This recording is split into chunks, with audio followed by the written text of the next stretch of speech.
Assalamualaikum warahmatullahi wabarakatuh. Anak-anakku yang saleh dan salehah, hari ini Bu Guru akan menjelaskan kisah Nabi Hud alaihi salam ya. Nabi Hud adalah nabi yang keempat ya. Nabi Hud diutus setelah Nabi Nuh. Allah ya menyuruh Nabi Hud untuk berdakwah kepada kaum Ad ya. Nah, kepada kaum Ad ya.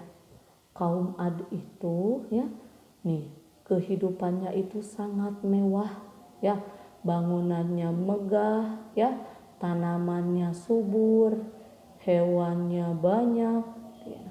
Pokoknya hidup dengan penuh kemewahan ya, kaya gitu. Nah, tapi ya kaum Ad tidak menyembah Allah.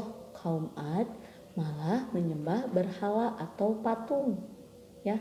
Nah, malah menyembah patung. Nih, kaum Ad juga sering melakukan kemaksiatan, minum minuman keras, berjudi ya, seperti itu. Nah, Nabi Hud diutus oleh Allah untuk mengajak umatnya bertaubat kepada Allah, untuk mengajak umatnya meninggalkan berhala ya, supaya nih kaum Ad mau menyembah Allah Subhanahu wa taala.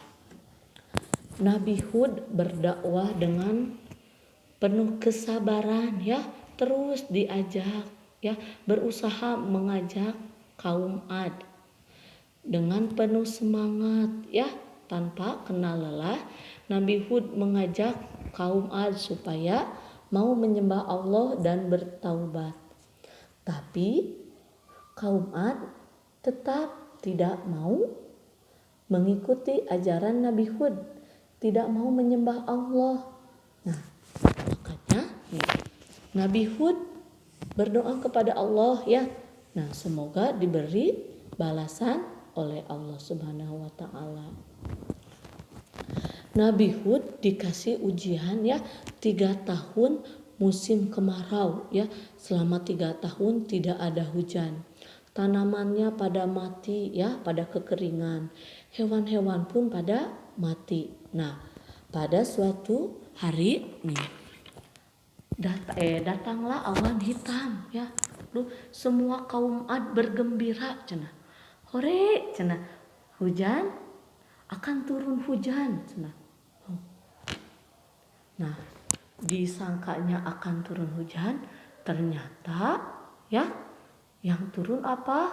Angin topan yang besar, sehingga nih angin tersebut menghancurkan semua barang-barang mewah, benda mewah yang ada di pegunungan Al-Ahqaf ya.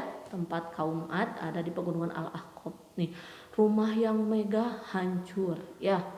Orang-orang pun yang tidak taat kepada Allah ya pada meninggal ya. Nah, apa yang harus kita contoh dari kisah Nabi Hud alaihi salam ya? Yang pertama, kita harus mencontoh kesabaran Nabi Hud ya. Nabi Hud itu tetap sabar, tetap berusaha mengajak umatnya. Nah, apalagi contoh yang kedua. Nah, sikap Nabi Nuh yang harus kita contoh. Yang kedua, sikap gigih. Gigih itu ya, kita nih Nabi Hud itu semangat mengajak umatnya, semangat untuk apa? Menumpas perbuatan yang tidak baik ya.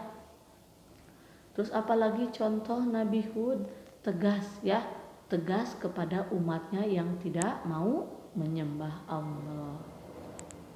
Nah, anak-anakku yang soleh dan solehah nih, dalam kehidupan sehari-hari kita harus bisa mencontoh keteladanan yang dimiliki oleh Nabi Hud alaihi salam ya.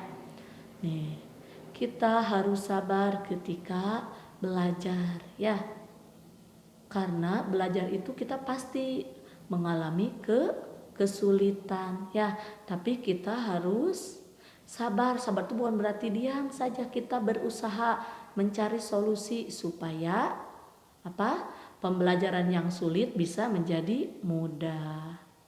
Nah, contoh sikap gigih. Gigih itu artinya penuh semangat ya.